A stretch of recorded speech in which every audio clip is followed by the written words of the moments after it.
Salut, salut, ici Pierre le Messager. Alors, on va écouter ensemble, si vous le voulez bien, un monsieur qui donne un enseignement sur la Bible, bien entendu, sur la différence entre le vrai parlant en langue et le faux parlant en langue. Alors, on va tout simplement l'écouter et je vais arrêter au fur et à mesure et on va les plonger les regards dans la parole de Dieu, voir ce qu'elle dit réellement par rapport à ces langues-là, le baptême du Saint-Esprit. On y va, sans pas long. Voilà. La semaine prochaine, je vais commencer Révélation chapitre 1. J'avais fait 2 vidéos d'introduction, donc si vous voulez continuer à suivre la série sur Révélation, vous resterez en contact avec mon channel YouTube. Aujourd'hui, je vais parler du parlant en langue, parce qu'il y a beaucoup de confusion sur ce sujet-là. Mon but, c'est pas de rire des gens qui pratiquent le faux parlant en langue, parce que je veux différencier le vrai parlant en langue biblique du faux parlant en langue.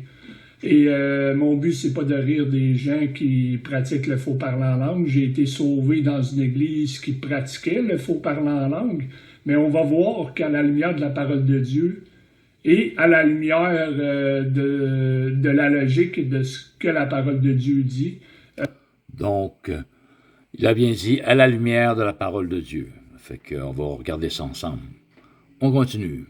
Qu'il y a un vrai parlant en langue et un faux parlant en langue. Le vrai parlant en langue, c'est des langues qui sont connues. Français, anglais, espagnol, portugais. Donc, quand que Dieu a donné le parlant en langue aux disciples, ils se sont mis à parler en des langues connues. Genre, je vous donne un exemple. Supposons que le Seigneur me donne le don de parler en langue et que je ne sais pas parler espagnol. Donc, immédiatement, je serai capable de parler en espagnol. Ça, en réalité, ce n'est pas le parler en langue. Quand on parle le langage des hommes, c'est le don de la diversité des langues qui est cité dans les 9 dons spirituels. OK? En 1 Corinthiens 12, je crois. Alors, il fait pas du tout allusion aux mêmes choses de ce que déclare la parole de Dieu. Alors, pour ce monsieur-là, les langues, le parler en langue, c'est parler des autres langues d'hommes. Mais ça, c'est de parler en d'autres langues. Comme je dis, c'est le don de la diversité des langues. On continue. Relativement au faux parlant en langue qui ressemble à ceci. Encore une fois, c'est pas pour rire des gens, c'est juste pour vous donner un exemple. Ils vont dire ça ressemble à quelque chose comme ça. Je l'ai vu moi-même. J'ai été sauvé dans une église qui pratiquait ces choses-là. Donc, je l'ai vu pendant plusieurs mois. Ça, c'est le faux parler en langue. Donc, bon, le shabalabalabalabalabala, c'est sûr que les langues de l'esprit, on ne peut pas imiter ça. C'est une impossibilité. Donc, lui, c'est tout simplement, il fait une imitation. Il essaie d'imiter pour dire c'est ça le faux parlant en langue. Mais ce n'est pas ça du tout ce que la parole de Dieu dit dans 1 Corinthiens chapitre 14. On continue avec le monsieur. Qu'on va voir à la lumière de la parole de Dieu, on va différencier les deux. La raison du don des langues dans l'histoire, j'ai marqué son histoire, mais la raison du don des langues dans l'histoire. On va voir la raison pour laquelle Dieu a donné ce don-là, parce que c'est important de regarder le contexte du parlant en langue du début de la Bible jusqu'à la fin de la parole de Dieu. Donc, dans Genèse chapitre 11, verset 9, par conséquent, son nom est appelé Babel. C'est l'histoire de la tour de Babel, vous la connaissez tous, parce que le Seigneur confondit là le langage de toute la terre. Et de là, le Seigneur les dispersa de tous côtés sur la surface de toute la terre. Bon, moi j'arrête tout simplement ça là, parce que ça n'a absolument rien à voir avec le baptême du Saint-Esprit. Oui, dans Genèse 11, 9, c'est un jugement que Dieu a exercé sur les hommes qui voulaient monter jusqu'au ciel par orgueil. Alors Dieu ne l'a pas toléré. Et comme il a fait avec Satan, Lucifer, il a précipité en bas, OK? Alors, avec ces hommes-là qui voulaient également s'approprier la majesté divine, ils voulaient monter jusqu'au ciel avec la tour, Dieu n'a pas permis ça, alors il a confondu tout simplement les langues de ces personnes-là. C'est un jugement, mais ça n'a rien à voir avec le don des langues proprement dit. Mais je vais arrêter là, on va continuer un peu plus loin. On continue.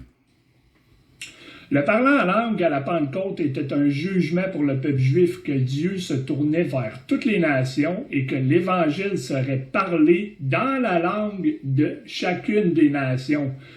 Mais ce n'est pas du tout un jugement, le parlant en langue, c'est plutôt une grâce. C'est un atout de plus que Jésus avait dit à ses disciples, allez à Jérusalem, attendez ce que le Père a promis, le don du Saint-Esprit, c'est une promesse, le Saint-Esprit, il n'y a aucun jugement là-dedans, je m'excuse, hallelujah, mais c'est une promesse de Dieu que Jésus avait demandé à ses disciples d'aller là, d'attendre la promesse justement, que lui devait aller vers le Père pour qu'il puisse envoyer le Consolateur, le Saint-Esprit. Et il y a finalement 120 personnes qui sont allées... oui, ça fonctionne. Sont allés à la chambre haute pour recevoir le Saint-Esprit, mais ce n'est nullement un jugement. On continue. Donc, c'est important de comprendre ça. Quand que les disciples se sont mis à en parler en d'autres langues connues et non en charabia, parce que Actes chapitre 2 nous mentionne que c'était des langues connues, c'était un jugement sur le peuple juif que Dieu se tournait vers toutes les nations parce que les Juifs venaient de crucifier leur Messie pour parler en d'autres langues et pour expliquer les merveilles de Dieu dans d'autres langues qui étaient connues. Donc, c'est un jugement. Bon, ce qui était arrivé au juste à la Pentecôte, Dieu a envoyé la promesse, le Saint-Esprit. Alors, les 120 personnes qui étaient là, qui attendaient la promesse, se sont mis à parler en d'autres langues, selon ce que l'Esprit leur donnait de s'exprimer, nous dit en Acte 2. Et ce n'est point un jugement, c'est une promesse, c'est un don divin. Hallelujah. Et le but de cela, c'était à la Pentecôte, c'est qu'il y avait beaucoup de nations qui séjournaient à Jérusalem ces jours-là. Plusieurs nations qui sont nommées les Parthèses, Mèdes, Arabes, Crétois, Mésopotamiens, etc., etc.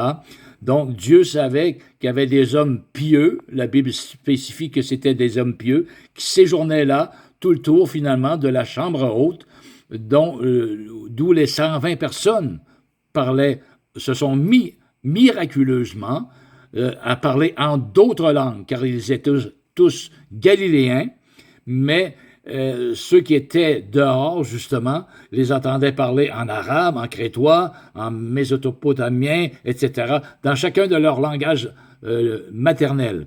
Alors, c'était voulu de Dieu. Dieu avait orchestré, justement, cette journée-là pour faire parler ces 120 personnes-là sous l'onction, sous la puissance du Saint-Esprit, en d'autres langues, des merveilles de Dieu, afin que les nations qui séjournaient là, puissent entendre et comprendre dans leurs propres paroles qui se passait à l'intérieur, les merveilles de Dieu que les 120 personnes-là étaient en train de s'exalter finalement, Et ça a permis à l'apôtre Pierre de sortir à l'extérieur et d'expliquer le salut en Jésus-Christ à ce moment-là. Et ça nous dit qu'il y a 3000 personnes sur le champ qui se sont converties à Jésus-Christ. Donc, c'était la raison exprès pour laquelle Dieu a choisi la diversité des langues afin de faire parler ces 120 personnes en différentes langues, dont les gens qui séjournaient autour de cette bâtisse-là à Jérusalem puissent entendre les merveilles de Dieu dans chacun de leurs langues. Et comme résultat, je le répète, 3000 personnes se sont converties à Jésus-Christ. Alors, ce n'est pas un jugement comme ce monsieur-là dit. On continue. Un jugement, mais une bénédiction pour nous en même temps, les gentils, que le Seigneur allait se tourner vers nous. On le voit dans Ésaïe, chapitre 28, verset 11. OK, là, j'arrête là. Je vais continuer plus loin. Ce sera pas long. Dieu, c'est un jugement et c'est l'enfer. Vous ne voulez pas recevoir le baptême de feu, je peux vous le garantir. On le voit ici dans Actes chapitre 2, verset 3. Il leur apparut des langues fendues pareilles à du feu, donc jugement, et il se posa sur chacun d'eux, chacun des disciples. C'est sûr que ce n'étaient pas les disciples qui étaient jugés par le Seigneur, mais c'était le peuple juif. Et ils furent tous remplis de l'Esprit Saint et commencèrent à parler en d'autres langues selon que l'Esprit leur donnait l'élocution. Et comment entendons-nous chaque homme dans notre propre langue, dans laquelle nous sommes nés, Pathès et Médès et Élamites et ceux qui demeurent en Mésopotamie et en Judée et en Cappadoce dans le pont de l'Asie. Donc, Acte chapitre 2 est clair, net et sans ambiguïté que le vrai parler en langue, c'est des langues connues parce que le verset 8 nous le dit clairement, chaque homme dans notre propre langue dans laquelle nous sommes nés. Donc, chaque personne comprenait les merveilles de Dieu dans la langue dans laquelle il était né. Donc, pas tout à fait, là. Les langues, le vrai parler en langue, ça, c'est spécifié, les Galiléens se sont mis à en parler en d'autres langues que la leur. C'est ça que ça veut dire. Ils ne sont pas partis à parler en langue, mais ils sont partis à parler en d'autres langues que la leur. Justement, en Mède, Parthèse, Élamite et ceux qui demeurent en Mésopotamie, etc., etc. Alors, c'est voulu de Dieu, je le répète, parce que Dieu voulait toucher toutes les nations qui étaient en train de séjourner là à Jérusalem, et c'était orchestré par Dieu. Et comme on a vu, 3000 hommes, je l'ai lu tantôt, je l'ai dit, 3000 hommes se sont convertis à Jésus-Christ. Mais il ne s'agit nullement de feu, des langues de feu. Hein, ça nous parle de langues de feu. Pas des oreilles de feu, pas des orteils de feu, mais des langues de feu. Alors, qu'est-ce que veut dire des langues de feu? Donc, je vais arrêter là, je vais revenir. Donc, ça nous dit bien qui est apparu sur les 120 personnes, chacune des personnes, des langues de feu. Alors, ce n'est pas pour rien que ce fut des langues, OK? La Bible dit que par tes paroles, tu seras condamné, ou par tes paroles, tu seras justifié. Alors, on parle au moyen de la langue, OK? Et le feu des langues, c'est un feu qui purifie. Justement, les paroles, avant que ça sorte tout croche, le cœur est purifié par les langues de feu, par le Saint-Esprit, finalement. OK? Alors, je vais lire tout simplement qu'est-ce que dit l'apôtre Jacques dans son épître, en parlant de la langue, ici. La langue aussi est un feu. OK? Un peu plus haut, verset 5. De même, la langue est un petit membre, et elle se vante de grandes choses. Voici comme un petit feu peut embraser une grande forêt. La langue aussi est un feu, c'est le monde de l'iniquité, du péché finalement. La langue est placée parmi les membres, souillant tout le corps et enflammant le cours de la vie, étant elle-même enflammée par la gêne et par son feu. Toute espèce de bête et d'oiseaux, de reptiles et d'animaux marins sont domptés et ont été domptés par la nature humaine. Mais la langue, aucun homme ne peut la dompter. C'est un mal qu'on ne peut réprimer. Elle est pleine d'un venin mortel. Hallelujah. Donc, on voit ce que Dieu pense de la langue qui n'a pas été régénérée par le Saint-Esprit. Donc, elle est vouée à l'enfer. C'est le monde de l'iniquité. Je répète, elle est placée parmi nos membres, souillant tout le corps et enflammant le cours de la vie, étant elle-même enflammée par le feu de la géhenne. OK? C'est un feu, c'est le monde de l'iniquité. La langue est placée parmi nos membres, etc., etc. Donc, ce feu, ce langue de feu, est représentative du feu de Dieu, un feu qui purifie la langue naturelle. OK? Hallelujah.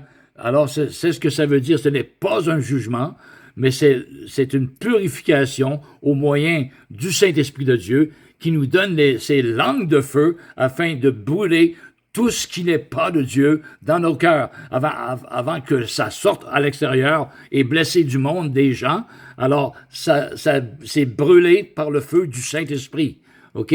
C'est le feu du Saint-Esprit qui fait le ménage dans le cœur, car le cœur est relié à la langue. Hein? De l'abondance du cœur, la bouche parle. Voilà. Alors, on continue. Amen. Si c'est un Français, il comprenait en français. Un Espagnol en espagnol. C'est 1 Corinthiens, chapitre 12, verset 13. Et ça... de 1 Corinthiens, chapitre 12, verset 13, lorsque quelqu'un est sauvé qui met sa foi en Christ. Donc, on se fait baptiser dans l'eau seulement pour représenter ce qui est arrivé quand on a été sauvé. Bien évidemment, ce baptême-là, le baptême d'eau, ne sauve pas. Mais Éphésiens chapitre 4, versets 4 et 5 nous montre clairement qu'il y a seulement un baptême. Donc, le baptême de feu, c'est pas un baptême pour les croyants. Donc, c'est faux. Ici, un seul Seigneur, une seule foi, un seul baptême. Ça nous parle du baptême pour former, le baptême de la repentance. Quand tout le monde se convertit, il forme un corps. C'est un baptême de la repentance. C'est quelqu'un qui entre dans une nouvelle famille spirituelle. OK? Un baptême. Il est baptisé en Jésus ou dans une nouvelle famille spirituelle par le baptême de la repentance. Mais le baptême de feu, oui, c'est pour les croyants. Le monsieur dit que ce n'est pas pour le croyant. On l'écoute encore. OK, on y va. C'est un baptême pour les non-croyants. Puis ça, on va le voir plus tard. Il dit le baptême de feu est un baptême pour les non-croyants. En tout cas. Dans Matthieu chapitre 3, versets 11 et 12, on va voir qu'il y a un baptême pour les croyants et un baptême pour les non-croyants qui est le baptême de feu. En effet, je vous baptise d'eau vers la repentance, mais celui qui vient après moi est plus puissant que moi, et je ne suis pas digne de porter ses chaussures. Il vous baptisera de l'Esprit Saint et de feu. Donc, il y a deux baptêmes dans Matthieu chapitre 3, verset 11. Le baptême de l'Esprit puis le baptême de feu. Moi, je dis que c'est exactement le même baptême. Vous serez baptisés, c'est Jean-Baptiste qui parle de Jésus. Jean-Baptiste dit, moi, je vous baptise d'eau, mais celui qui vient après moi va vous baptiser du Saint-Esprit et de feu. Pour moi, c'est la même chose. Comme j'ai dit tantôt, à la Pentecôte, des langues de feu. OK? C'est un baptême qui est arrivé sous forme de langues de feu. Ils se sont mis à parler en diverses langues, selon ce que l'Esprit leur dit de s'exprimer. Alors, ces langues de feu, justement, le verset 12 ici, il a son van à la main, c'est pour mettre la paille dedans et secouer la paille et séparer le grain du foin. OK? Il nettoiera pleinement son air, son espace, et amassera son blé dans le grenier, mais il brûlera la paille avec un feu inextinguible, en tout cas, qui ne s'éteint pas. Alors, c'est le baptême du Saint-Esprit, le feu qui va brûler tout ce qui n'est pas de Dieu dans nos cœurs. Hallelujah. Mais c'est ça qui est le feu. C'est le feu du Saint-Esprit. Je ne crois pas que c'est un feu du jugement. OK? J'ai ça, moi, comme... Oui, d'autres opinions, bien entendu, mais c'est ce que j'ai toujours interprété par le Saint-Esprit. Je dis cela. Et pour moi, ça ne fait aucun doute. Vous serez baptisés du Saint-Esprit et de feu. C'est le feu du Saint-Esprit qui brûle ce qui n'est pas de Dieu dans notre cœur, afin que ce qui sort de notre bouche soit épuré. OK? Hallelujah. Et non dire, parce qu'on a lu tantôt que la langue, l'iniquité est attachée, et le feu de la géhenne y est attaché. Et c'est un membre qui souille tout le corps, étant enflammé elle-même par la géhenne. OK? Donc la langue a besoin d'être épurée par le feu du Saint-Esprit, justement. Hallelujah. Là, les gens ils vont dire, oui, mais il n'y a pas... Tu n'as pas dit qu'il y avait seulement un baptême? Oui, Éphésiens chapitre 4 dit qu'il y a seulement un baptême pour les croyants. Donc, le baptême de feu, c'est un baptême qui est pour les non-croyants. Bon. Verset 12 nous donne la précision. Son vin est dans sa main, et il nettoiera pleinement son aire et amassera son blé dans le grenier, mais il brûlera la paille avec un feu inextinguible, ça veut dire qu'il ne s'éteint pas. Si vous regardez ce qui est en bleu et ce qui est en rouge, associez-les. Le baptême de l'Esprit, c'est le blé qui sera amassé dans le grenier. Tandis que ça, c'est les gens qui sont sauvés, qui ont le Saint-Esprit à l'intérieur d'eux. Tandis que le baptême de feu, c'est ceux qui ne sont pas sauvés puis qui brûlera la paille avec un feu qui ne s'éteint pas en enfer. Donc, en tout cas, Jean le Baptiste parlait à ceux qui se faisaient baptiser. Il parlait pas au monde en général, dans le monde, à ceux qui venaient à Christ et faire pardonner leurs péchés. OK? Le baptême de la repentance. Donc, le baptême de l'esprit et de feu était pour eux, pour les croyants finalement, et non pour les gens du monde. Anyway. C'est ça le baptême de feu. Donc, les chrétiens sont insensés de rechercher le baptême de feu de Dieu, parce que dans la parole de Dieu, le baptême de feu, c'est l'enfer.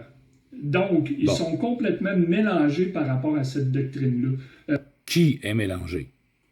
Ça peut être un chrétien qui est sincère, mais tu peux être sincèrement dans l'erreur. Il n'y a pas d'autre verset qui parle du baptême de feu dans la parole de Dieu. C'est les seuls versets qui parlent du baptême de feu. C'est en relation avec brûler en enfer. Bon.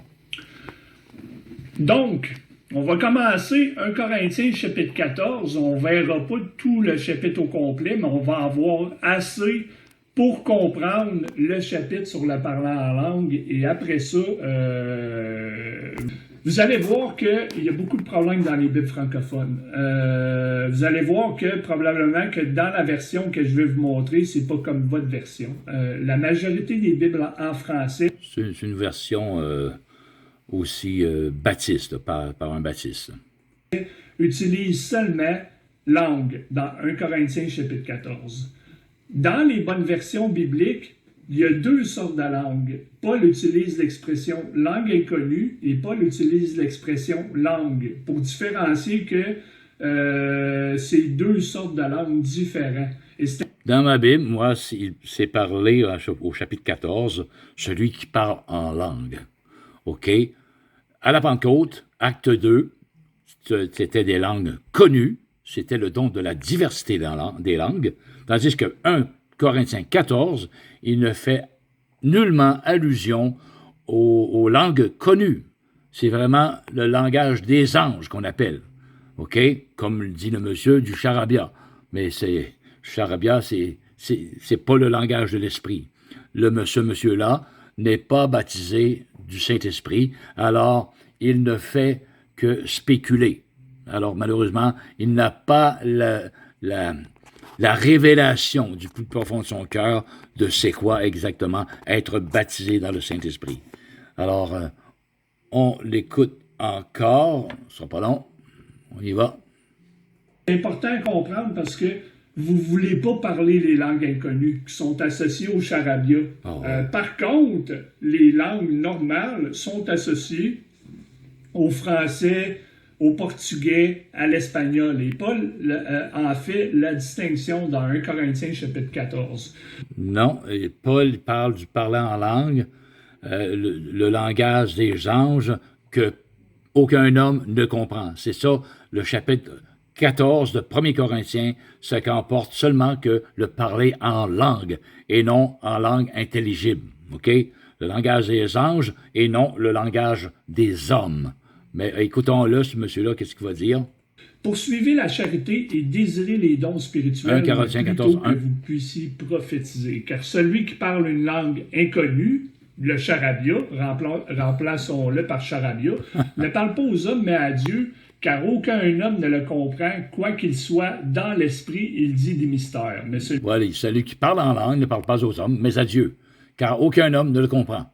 Et il dit, c'est dans l'esprit qu'il dit des mystères. C'est tout à fait ça, oui. celui qui prophétise parle aux hommes pour l'édification et l'exhortation et le réconfort. Oui, Celui monsieur. qui parle en une langue inconnue s'édifie lui-même. C'est important de retenir ça. Celui qui parle en charabia s'édifie lui-même, mais celui qui prophétise édifie l'Église. Dans 1 Corinthiens, chapitre 12, la parole de Dieu nous dit que les dons sont pour l'édification commune. Donc, lorsque Dieu va vous donner un don, ça va être pour édifier les autres qui sont dans le corps du Christ. Celui qui parle en charabia s'édifie lui-même. Donc, c'est pas un don de Dieu, parce que les dons de Dieu sont donnés non pas pour s'édifier soi-même, mais sont donnés pour édifier les autres dans le corps du Christ. Je m'excuse, mais le don des langues est émis, est propulsé par le Saint-Esprit qui est Dieu. OK? Le donateur est Dieu et le Saint-Esprit est Dieu et celui qui donne les langues, le charabia, comme il dit là, alors c'est le parler en langue, c'est un don du Saint-Esprit de Dieu. Donc, il fait royalement erreur. Désolant. Donc, Paul y continue. Je voudrais que vous parliez tous des langues. Voyez-vous ici la distinction? Paul n'est pas en train de dire je voudrais que vous parliez des langues inconnues. Pourtant, oui, c'est ça que Paul. Il dit je voudrais que vous parliez tous en langue, en charabia, c'est ce que 1 Corinthiens 14, c'est spécifiquement aux langues des anges, mais plutôt que vous prophétisiez. Okay? Mais lui, ce monsieur-là, il dit je voudrais que vous parliez tous des langues. Là, il dit que c'est des langues connues. Mais non, c'est de parler du Saint-Esprit. C'est le parler en langue, en charabia, comme il dit là. Écoutons-le encore. Il dit j'aimerais ça que vous parliez tous des langues, comme le français, le portugais, l'espagnol. Mais il dit non, ce n'est pas ça. Pas vrai. Désolé. Même si vous parliez plusieurs langues, comme le français, le portugais, l'espagnol, c'est encore mieux que vous prophétisiez. Car plus grand est celui qui prophétise que celui qui parle des langues, à moins qu'il n'interprète. Donc, même si... Comment veux-tu interpréter, si tu parles en anglais dans une... comment veux-tu... Si tu parles déjà en anglais, tu n'as pas d'affaire à l'interpréter ou à le traduire, tu parles en anglais, selon lui, là. OK? Alors, c'est vraiment le parler en langue, donc l'apôtre Paul fait. C'est une langue des anges, non connue des hommes. Ce monsieur, désolé, est totalement dans l'erreur. Vous parlez en français, en portugais, en espagnol, si les autres ne vous comprennent pas, ça sert absolument à rien. Donc, si un traducteur, pour traduire ce que vous êtes en train de dire, là, l'Église peut en recevoir l'édification. Là, ça devient un don qui est nécessaire parce que les autres personnes dans l'Église en seront édifiées. Anyway, j'arrête cela. Alors, c'est longtemps de même, là. Et le monsieur ne fait que de spéculer sur le baptême du Saint-Esprit ou le don des langues, etc. C'est malheureux. Ce monsieur est un baptiste. Je n'ai rien contre les baptistes, mais ce que j'ai contre, c'est de leur enseignement. OK? Et voilà, dans certains domaines, ils font royalement fausse route. Et dans ce domaine-là particulièrement. Donc, oui, il a des bonnes intentions, avouons-le. Il fait de son mieux pour convaincre, et parce que étant lui-même convaincu, mais ça ne reflète réellement pas la réelle pensée de Dieu. Alors, ceux et celles qui sont baptisés dans le Saint-Esprit, qui allez écouter cette capsule vidéo, alors vous allez savoir avec exactitude de quoi il est mention, et vous allez distinguer très facilement l'erreur de la vérité. Alors, c'était Pierre le Messager. Si vous avez quelque chose à commenter, commentez-le, et il me fera plaisir également de prier avec vous, OK? Donc, c'était Pierre le Messager qui vous dit « Dieu vous aime et je vous aime tout autant. Soyez bénis. À la prochaine. Amen. »